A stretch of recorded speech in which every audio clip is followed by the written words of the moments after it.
miqtë Prizmës.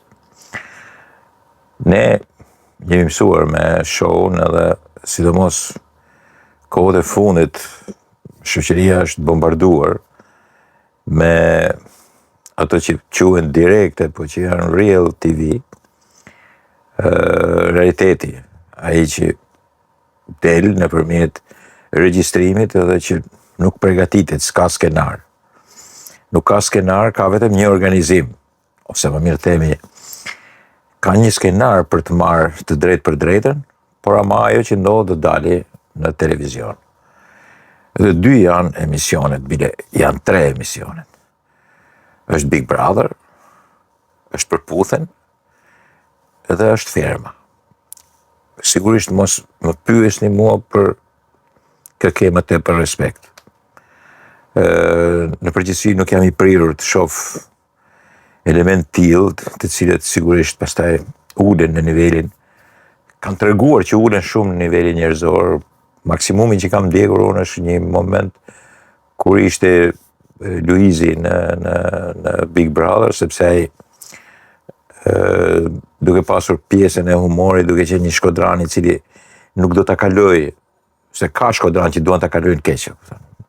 Janë gjithë ditën me nerva të ulurasin si idiot. Luizi nuk ishte kështu, ai do ta kalonte mirë dhe bënte me qesh. Nëse. Pastaj të gjithë tjerët janë marrëzira të jashtëzakonshme, imoralitete dhe butaforie, cilat të degradon. Diçka më ndryshe Ferma, apo ato Përputhen janë kështu, pastaj janë. Në përgjithësi tash, kjo që quhet protestë dhe që konsiderohet revolucion, nuk është se ka bërë një gjë të madhe. Thjesht njerëzve ka dhënë mundësi që Përputhen, Big Brother dhe Fermën ta kenë aty me politikë, sigurisht, po ta kenë bulevard. Janë po ato kamera, bile shoqërohen me makina, janë më tepër gazetarë se sa protestues, bile ka dhe gazetarë që janë protestues. Janë këta News 24 ose diku tjetër, që janë edhe protestues edhe gazetarë. Domethënë ato mund t'i futësh kollaj, si më thënë një Big Brother të madh të protestës Flamingo, ose Big Brother Përputhen dhe Ferm e Flamingove. Ke kryeministria dhe gjatë gjithë rrugëve ke Tiranë, Myslim Shyri, ke ministrit, sillen rrotull. E nëse, e kam fjalën që ky lloj revolucioni është revolucioni Big Brother i Flamingove në bulevardin e Tiranës. Po që dikush të marrë vesh se çka kanë mend përveç kërkesave, këtë tash nuk mund ta marrin vesh, sepse sigurisht ata nuk janë të zot. Ta shpjegojnë mirë këtë, edhe kur formojnë një fjali, është jo vetëm antikushtetuese, por edhe antisistem demokratik, sepse propozojnë marrëzira të cilat dalin jashtë çdo lloj ligjshmërie, jashtë çdo lloj kushtetute dhe jashtë çdo lloj koncepti që ka të bëjë me ligjvënien. Nëse. Po shikoja tash ato rrajet edhe në njëri tjetrin, nga tresat në njëri tjetrin, dhe dikush po i çonte ke jo, disa janë trampist, disa janë majtist.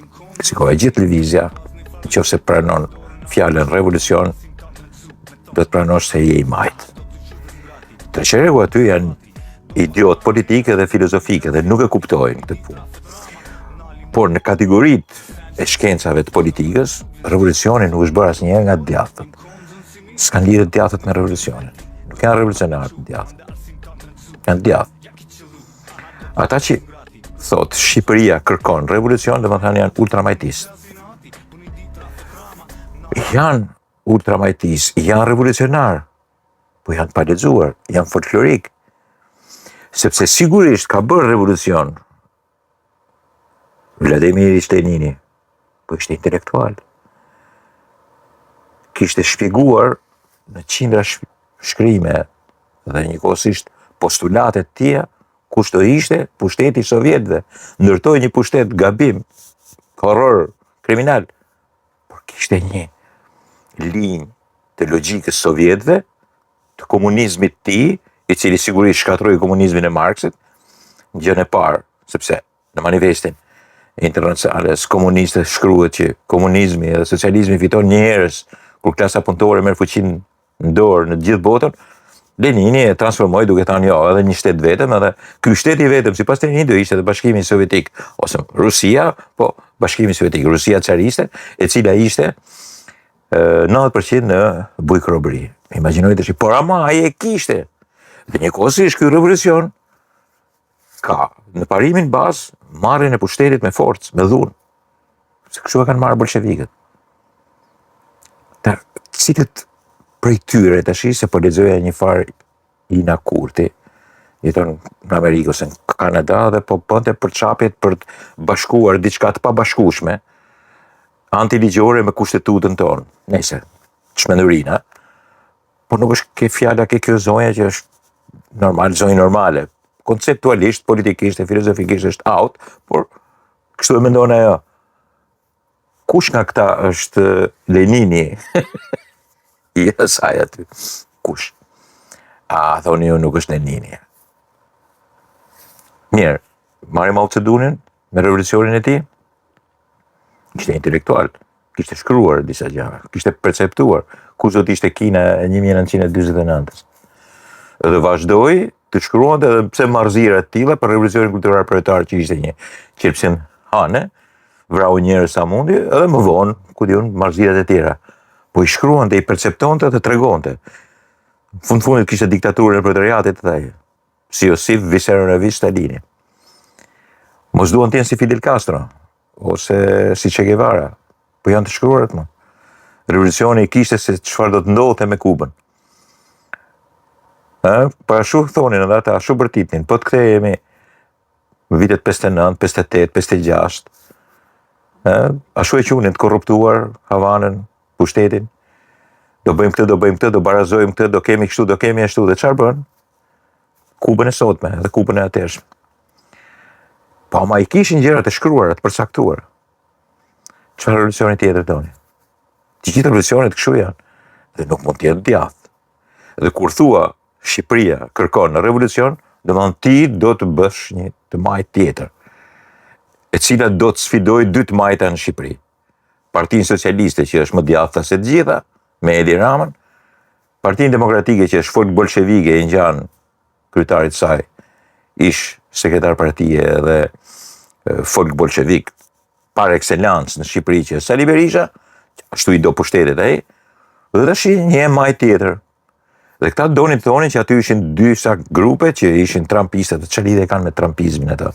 Kush është konservator aty? Nëse po lexoja një ose më mirë themi dëgjova në një intervistë një vajzë nga të Vatnikaj, sepse kështu janë këta në përgjithësi Vatnikaj, Leshi, Kola, Palnikaj, Kolnikaj, të tillë, shumicë, është një aty Nokaj, Kokaj, e tjerë, pastaj ka dhe disa nga jugu, të cilët si duket po fillojnë e largohen, sepse aty nga shumë përplasje është edhe jugë e veria, të jemi të qartë. Po ata sigurisht angazhohet, pastaj thonë, janë patronazhistat, janë këto, janë ato. Aty s'ka nevojë të hyjnë patronazhistat fare, kam sqaruar edhe tjetër se këta hanë njëri tjetrin në dhamë, nuk kanë leverdi patronazhistat të hyjnë në këtë histori. Patronazhistat janë për ditë të zgjedhjeve, nuk janë për marrëzira të tilla që bëjnë këta në bulevard. Ta revolucionar janë, flamingo revolucionar, ultramajtist. Por ajo po thoshte diçka interesante, kjo pra Vatnikaj, e famshme. Po thoshte aty kanë ardhur dhe kanë provokuar dhe kanë ndërhyrë njerëz të pa identifikuar. Dhe ku është policia? Policia duhet bëj punën e saj, kështu thoshte kjo Vatnikaj. Mirë po të shiksej Vatnikaj, duhet me i thanë diçka. Thonë, vajzë, po ju të identifikuarit, kush jeni? Se mirë ata të pa identifikuar. Po ju të identifikuarit, kush jeni? Kush jeni ju të identifikuarit? Kë përfaqësoni? Çfarë rrymet jeni, çfarë frymet jeni? Kush është programi juaj, ju të identifikuarit?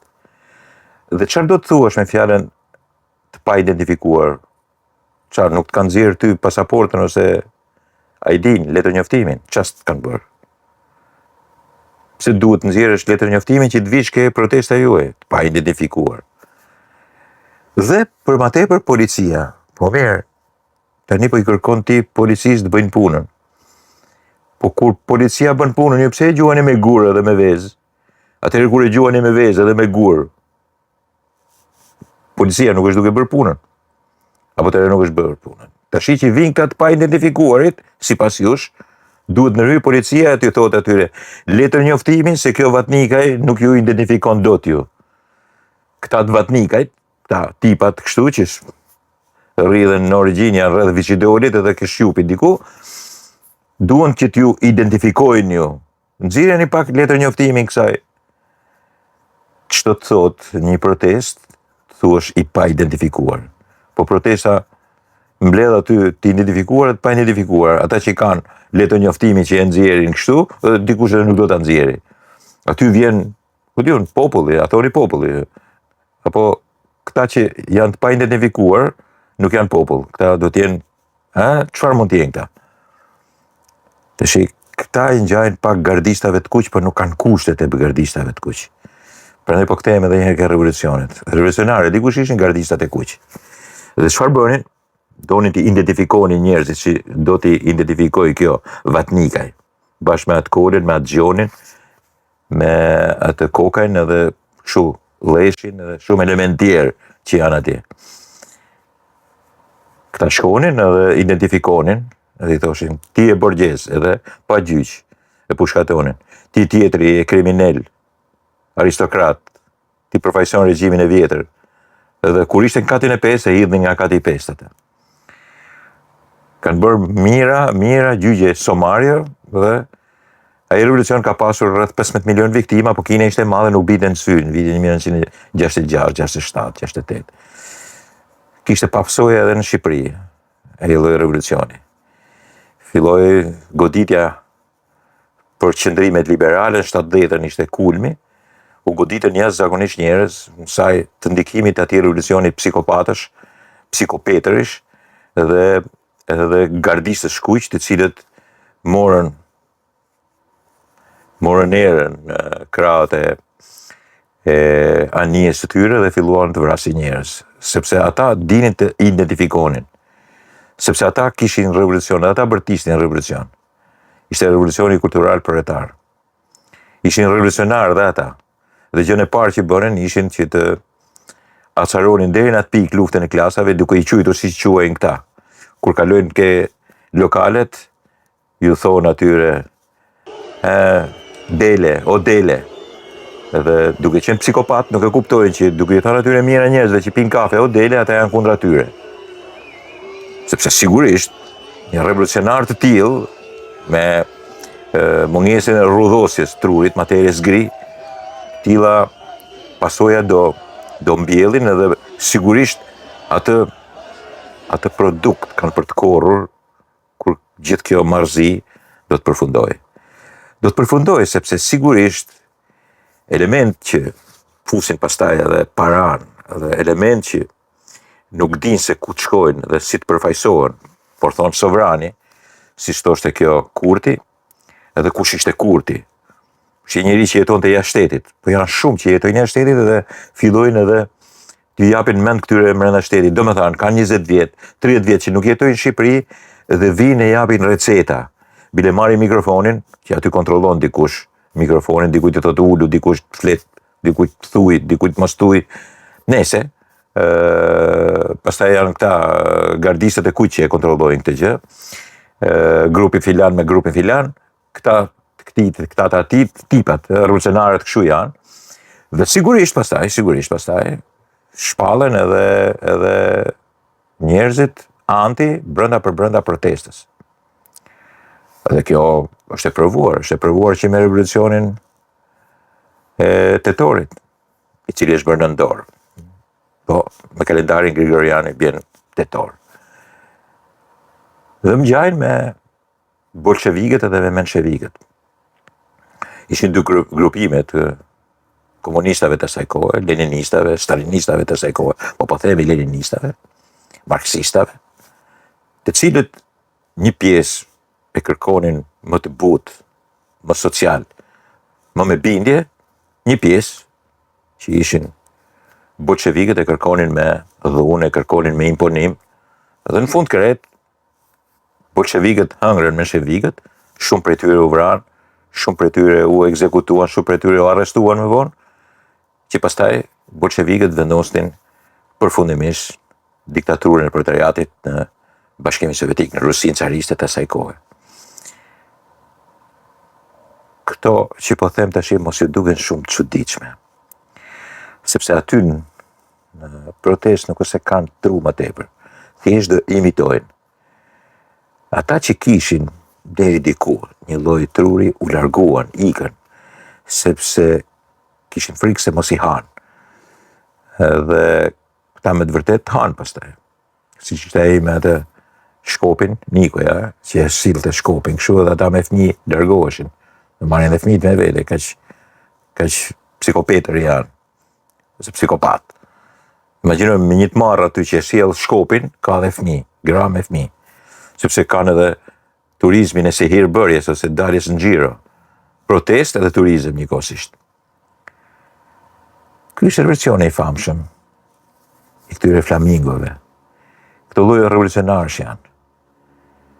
Është e majta që nuk rrin me barr, shtatzën vazhdimisht, po nuk rrin të lind. Është një majtë e re që do të lind, ultramajtist, kuptohet, njerëz që sigurisht kanë për t'i bërë keq këtij vend, nëse formohen sido që të formohen, por akoma nuk lindin, nuk rrin.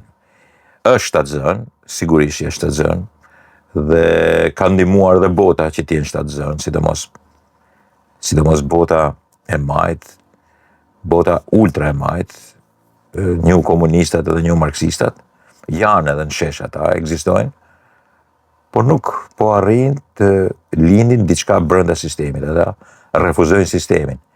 Duke refuzuar në themel sistemin, atëherë nuk mund të bëjnë edhe një diçka që i ngjan sistemit. Dhe kështu shkon pastaj. Presim studentët se ata do ta bëjnë.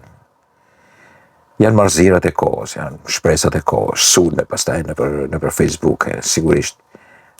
Masa këtyre sulmeve janë dhe sulmet e pjesës tjetër të shoqërisë e cila i neverit tashmë, sepse jo ka mërzit jetën, marrëzia 2 mujore e daljes në shesh, e hedhjes parrullave, kërkimit dorëheqjeve dhe pastaj mos krijimit asnjë lloj diçkaje që njerëzit besojnë, po vjen diçka e re. Tash njerëzit janë qartësuar, jo vetëm që s'ka për të ardhur gjë e re, po ka për të ardhur një diçka, nëse vjen gjithmonë, shumë më e keqe se sa këta që janë në pushtet dhe në opozitë bashkë. Shumë më e keqe, jashtëzakonisht më e keqe. Por s'pakut të pranojmë që t'jetë lojë, t'jetë një Big Brother i madh, por me shpresën që të mbaroj mirë si Big Brother protesti që është. Megjithëse unë nuk besoj asgjë, praktikisht thonë që shpresa është që vdes e fundit. Dhe unë shpresoj që në fundit të lidit diçka, dalit diçka dhe nga ky Big Brother proteste në bulevardin e Tiranës. Vjen keq për atë zonë që është kthyer në fshurtore, se sigurisht kur rrin nga 4 orë, 5 orë, ku do t'i kryejnë ato nevoja. Por ç'a ti bësh, në bulevard Sali Berisha ka vrarë njerëz, është derdhur gjak, jo më kështu. Mos më detyroni ti përmend sepse janë të pakrahasueshme. Bile shturp ti krahasosh dhe të thuash. Po ky është realiteti. Dakord miqtë mi.